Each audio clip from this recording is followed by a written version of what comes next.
Ladies and gentlemen, I got a pleasure to sit next to Mo. It's almost end of the fashion week. He's exhausted, but he gave me a few seconds of his time, so I'm really grateful. Mo, can you just talk? If you can still. Absolutely. Well, thanks for making the time and finding me. A very eventful week, and we were excited to have a great show. We've actually showcased almost 50 designers and about 800 looks. So I think we're very pleased with how everything has turned out, and going through the punches and trying to figure out what's our next step, and look at all the footage and get all the designers excited. So yeah, I'm glad we are here. Thank you so much. What do you think was the most significant accomplishment this week?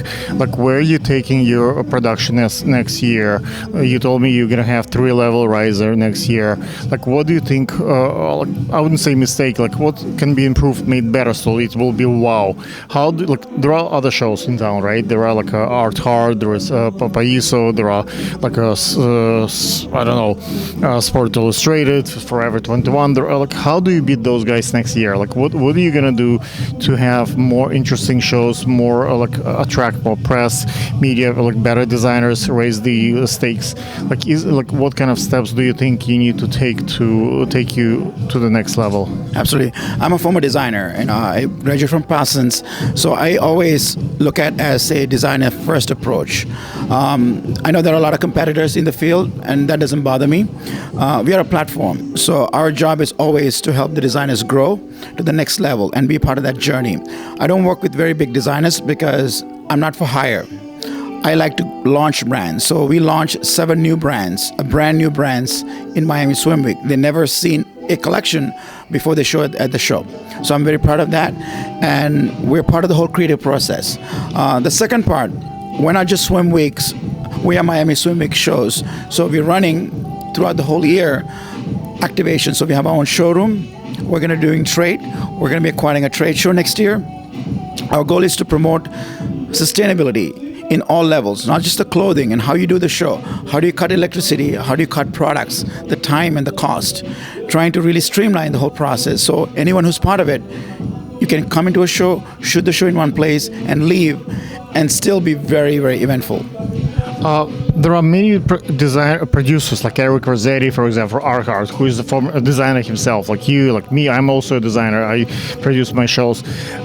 I think I find that now disadvantage because I see remember this guy that brought a couple of models on the first day, who would really the one with the solar panel company. I think he has advantage in terms of he's not thinking like one of us. He's there are Amazon people like Jeff Bezos who thinks 20, 30, 50 years in advance. What's the fashion will become 100 years from now? And there are those who count dollars, numbers day by day. So how many designers I had yesterday? How many likes? How many views? So very detailed operation. I don't say it's bad having day-to-day numbers. I'm very business-like. I like analytics and numbers, but I also care about the vision, the future, and where the whole industry is coming forward. I think that I'm filming now the full feature film called Fashion Week, and it basically has it's a similar movie to the Devil Wears Prada, but it's kind of him to fashion. So I want people love fashion, and so my film is mostly about fashion and religion, fashion and politics, very serious, deep conversations, not just fuzzy and beautiful, but it's more the origin of fashion, the future of fashion. How do you, on a serious note, consider the fashion as a producer, because with new things, with the Me Too movement, with all things that's happening around us, and how the world is changing, a lot of people believe that they feel they kind of objectifying women on the riser. So if you saw my shows, for example, I have my models walking with a grip for GoPro, and they film the show rather than I'm filming the show. So it's perspective of the model rather than perspective of the photographer who are looking at her as a subject. What do you think on the serious subject matter? What is the fashion? So my vision and my approach is that to innovate fashion with technology and education. So we're going to start with students, and we're going to develop the new designers, and that's going to be our place, starting place. Once we get to that level, and then you champion governments to change approach and organizations to come on board and to support these emerging brands. And it's a long-term vision, but it's going to start with learning and educating the people, because there's a lot of, in this space of swimwear designers, there's a lot of not professional designers who are copycats, and they're not trained designers. You know this for a fact. And even the same with the producers. It's a sweatshop. You charge your designer a fee, you do a show, and that's your business. But my business is not that. I want to see these designers become someone, because then my product is not just a fashion show. I have 10 different products.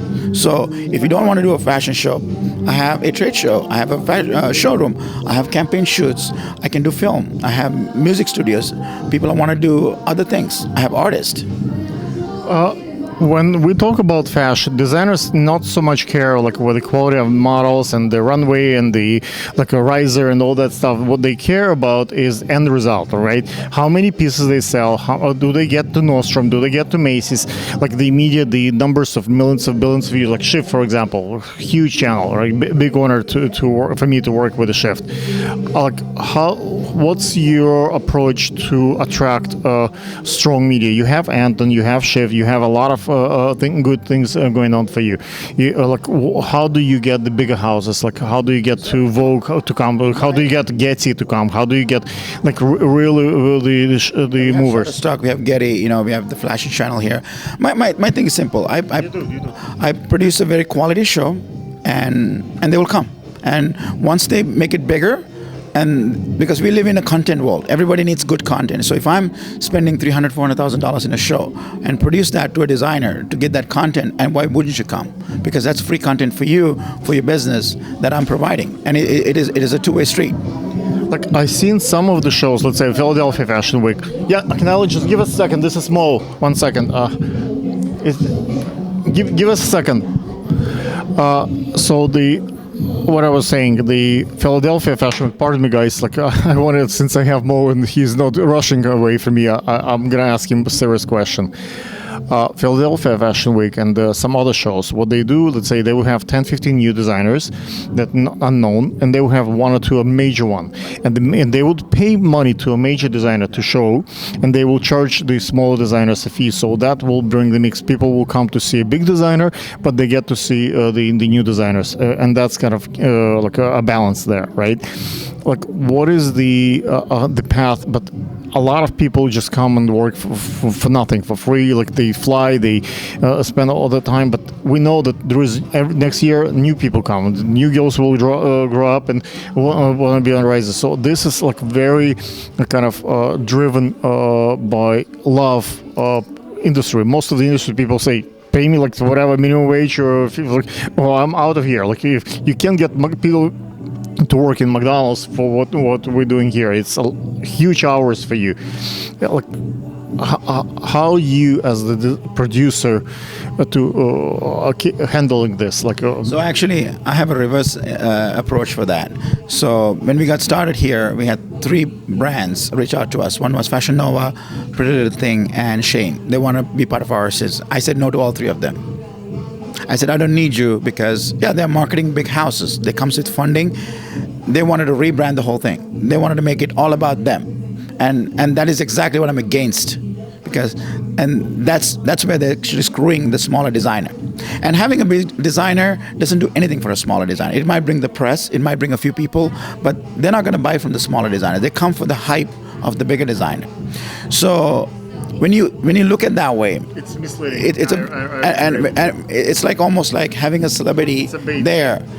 It's great to take a picture, but what it does to your ego, nothing. Exactly. For me, thing is, create a good show. Take a smaller brand, give him that $1 million experience, that elevated experience. I have 4 models walk for Lululemon Pharma, walk for a brand new designer, and they're gonna get in the same page of Getty and Shutterstock and everything next to Lululemon Pharma. A designer never launched their brand, but side by side. Look at the elevation experience. Gotcha. I would not waste any of your time. I'm really grateful for those minutes that you gave us. Do you want to do a plug-in for your social media? Yeah, sure. Absolutely. It's Miami Swim Week shows and DC Swim Week official. Thank you. Thank you, guys.